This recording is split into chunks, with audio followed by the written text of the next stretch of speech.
कह सकते हैं लोहा उद्योग। ऐसा उद्योग लोहा उद्योग।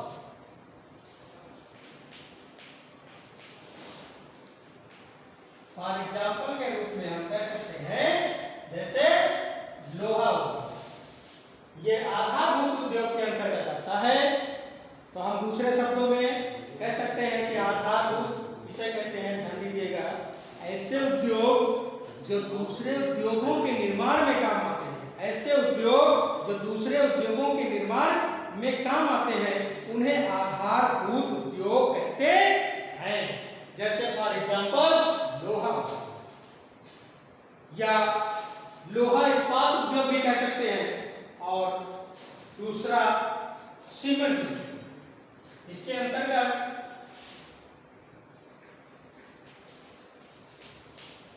सीमेंट उद्योग या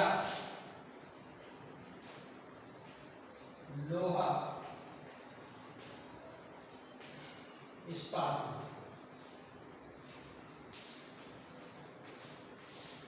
ये फॉर एग्जाम्पल करके हैं हमारे।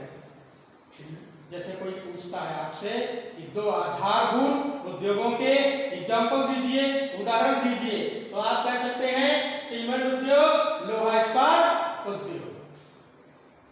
अब कुटीर उद्योग की बात करते हैं। ये देखिए, कुटीर उद्योग की बात करते हैं तो कुटीर उद्योग वे उद्योग होते हैं जो पूर्ण रूप से परिवार के सदस्यों द्वारा ही पूर्णकालीन या अंशकालीन धंधे के रूप में प्रयोग किए जाते हैं, या जो धंधे के रूप में चलाए जाते हैं वो उद्योग कुटीर उद्योग के अंतर्गत आते हैं।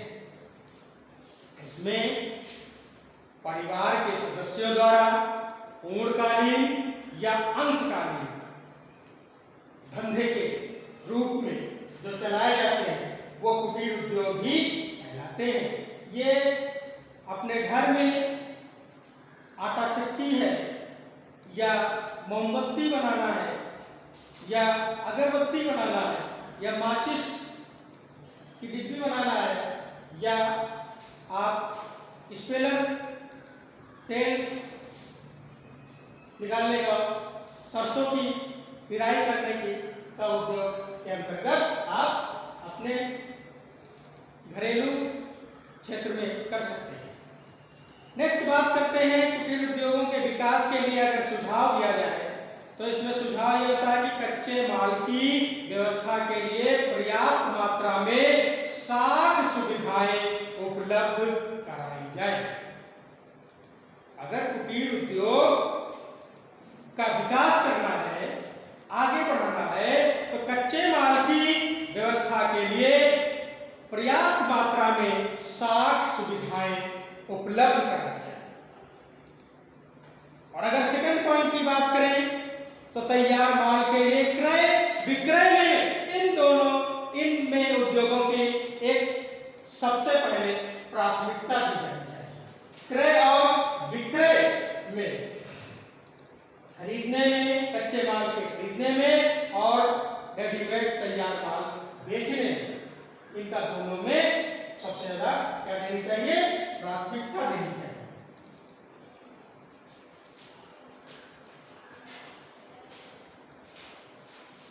तभी हमारा कुटीर उद्योग विकास के तौर पर संभव हो सकता है। लघु उद्योग, लघु उद्योग की बात करते हैं हम तो इसमें होता है कि लघु उद्योग वह उद्योग है, लघु उद्योग वह उद्योग है जिसमें 1 करोड़ रुपए की जो पूंजी होती है वो इसमें अधिक, इससे अधिक भी जो है उपलब्ध जो का विनियोग न, कम से कम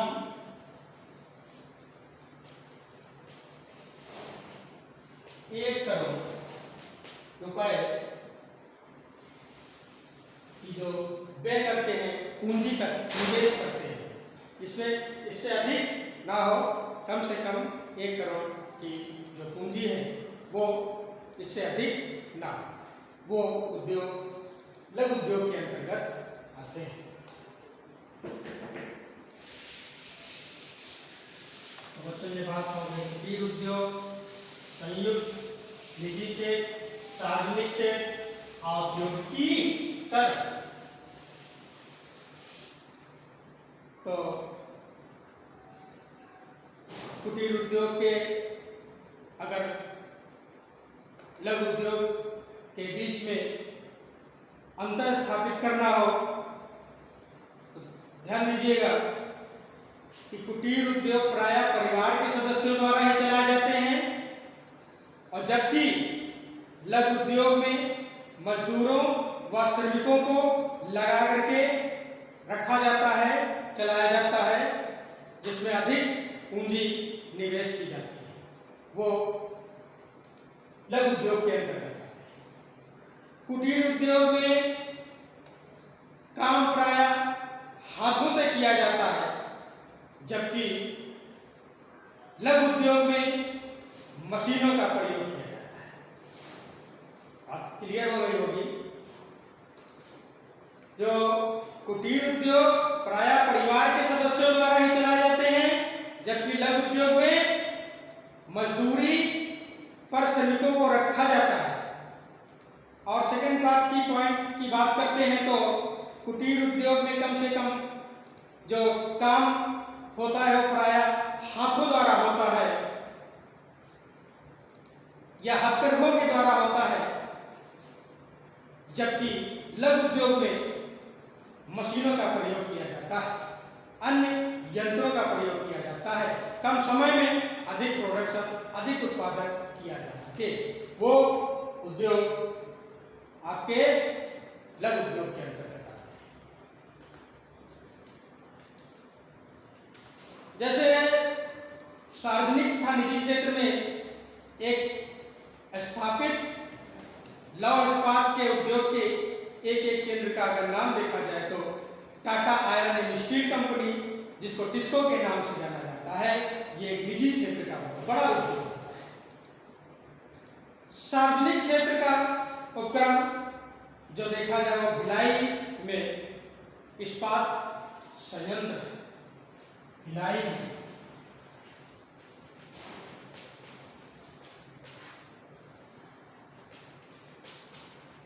इस्पात संयंत्र, ठीक है। और जो आपका Tata iron and steel company,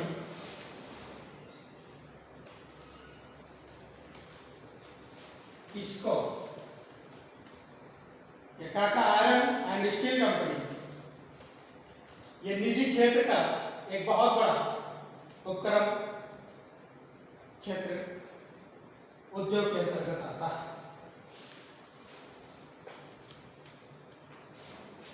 निजी क्षेत्र के उपक्रम से क्या अर्थ है, इसे कहा जाए कि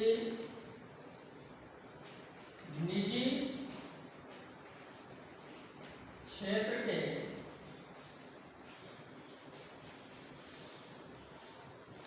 उपक्रम से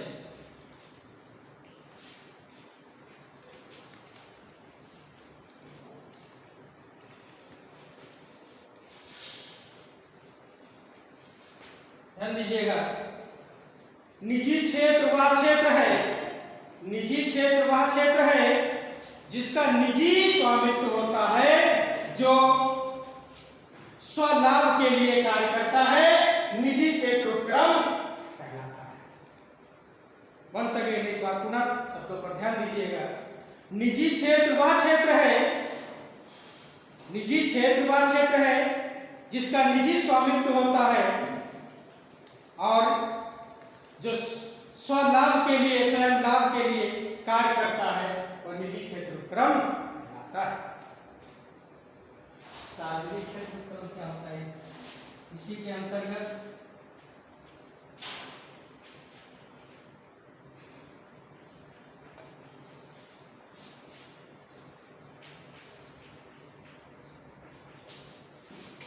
सार्वजनिक क्षेत्र के उपक्रम से क्या तात्पर्य है, क्या संबंध है? तो ध्यान दीजिएगा, जिन उपक्रमों या उद्यमों में सरकारी विभागों अथवा केंद्र या राज्य सरकारों द्वारा जो स्थापित संस्थाएं होती हैं, वो उनका अधिकार, उनका स्वामित्व का अधिकार होता है और ये सार्वजनिक क्षेत्र के उपक्रम के अंतर्गत आता है। ऐसे क्षेत्र के अंतर्गत आता है, सार्वजनिक क्षेत्र के उपक्रम के अंतर्गत आता है।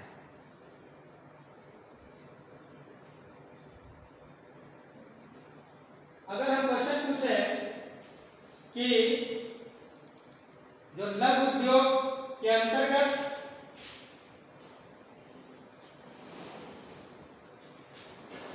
लघु उद्योग के अंतर्गत कितनी पूंजी का निवेश करना होता है, तो कम से कम 1 करोड़ रुपए, कम से कम 1 करोड़ रुपए की पूंजी सीमा जो है निवेश करना होता है लघु उद्योग के अंतर्गत। पशुओं पर आधारित 2 उद्योगों के नाम बताइए। ऐसा भी कभी कभी पूछा जाता है कि पशुओं पर आधारित कोई 2 कुटीर उद्योगों के नाम बताइए। तो एक तो चमड़ा उद्योग और दूसरा मांस उद्योग। मांस उद्योग और चमड़ा उद्योग, जिसे चर्म उद्योग भी के नाम से जाना जाता है। कृषि पर आधारित किन्हीं 2 उद्योगों के नाम बताइए। तो कृषि पर आधारित 2 उद्योगों के नाम, जैसे कि गन्ना यानी कि चीनी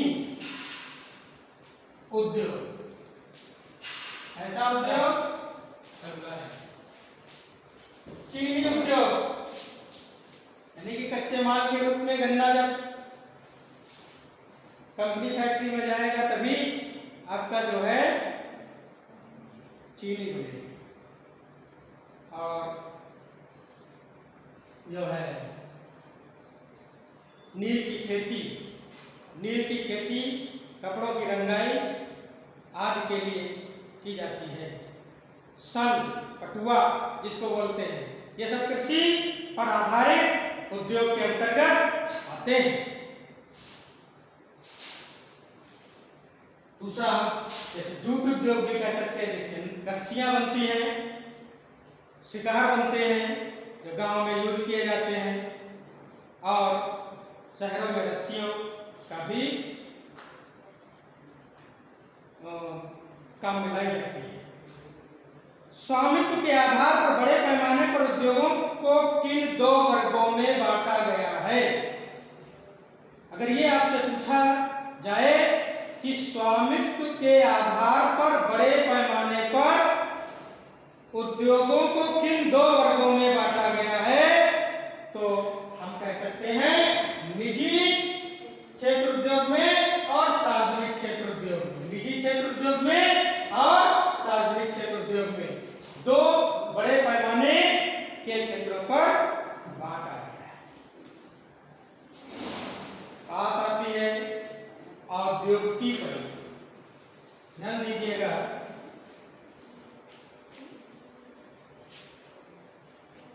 औद्योगिकीकरण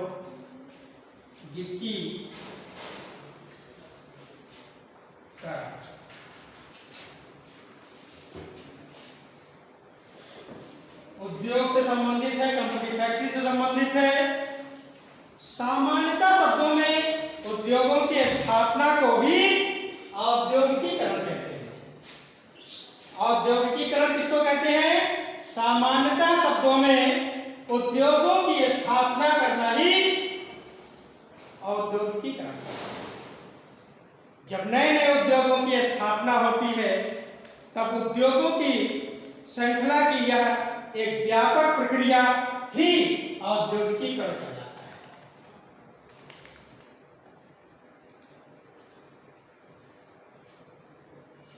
सामान्यतः शब्दों में उद्योगों की जो स्थापना होती है, इसका निर्माण होता है, वही क्षेत्र औद्योगिकीकरण कहलाता है। और ना मालूम कितने बेरोजगारों को रोजगार उपलब्ध करा करके बेरोजगारी को दूर करता है। जब नए नए उद्योगों की स्थापना होती है, जब नए नए कंपनियों फैक्ट्रियों की स्थापना होती है, तब उद्योगों की एक श्रृंखला होती है, एक चेन होती है, एक कड़ियां होती है। उन कड़ियों पर व्यापक प्रक्रिया जो अपने असर डालती है, वही औद्योगिकीकरण प्रक्रिया कहलाती है। उद्योग एक प्रकार की आर्थिक क्रिया है। ये कैसी क्रिया है बच्चों? उद्योग एक प्रकार की आर्थिक क्रिया है जो हमारी अर्थव्यवस्था को सुदृढ़ करती है, मजबूत बनाती है।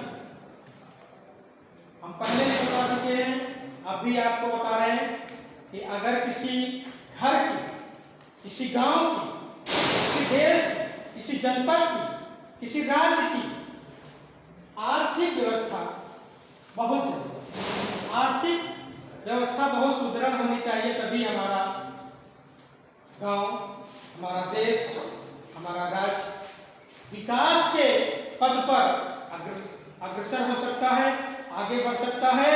अन्यथा कोई डेवलपमेंट नहीं कर सकता है, कोई विकास नहीं कर सकता है, चाहे वो शिक्षा के क्षेत्र में हो, चाहे वो किसी रोजगार के क्षेत्र में।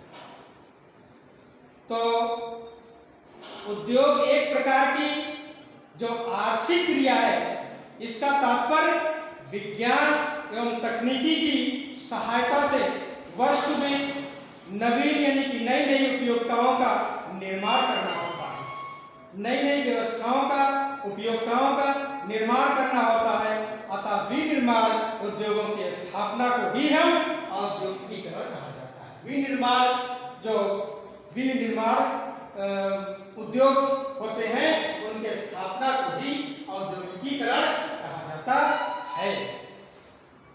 तो अगर कुछ फॉलो किए हो तो हमारे चैनल को सब्सक्राइब और लाइक और शेयर जरूर कर देना, जिससे ये आपके बीच और हमारे बीच जिस प्रकार कृषि उद्योग एक पारस्परिक अनुकूलता संबंध स्थापित करते हैं, ठीक उसी प्रकार एक स्टूडेंट और एक टीचर के बीच वही पारस्परिक संबंध स्थापित करता है जो शिक्षा को अग्रसर बनाता है। It's okay, that's all.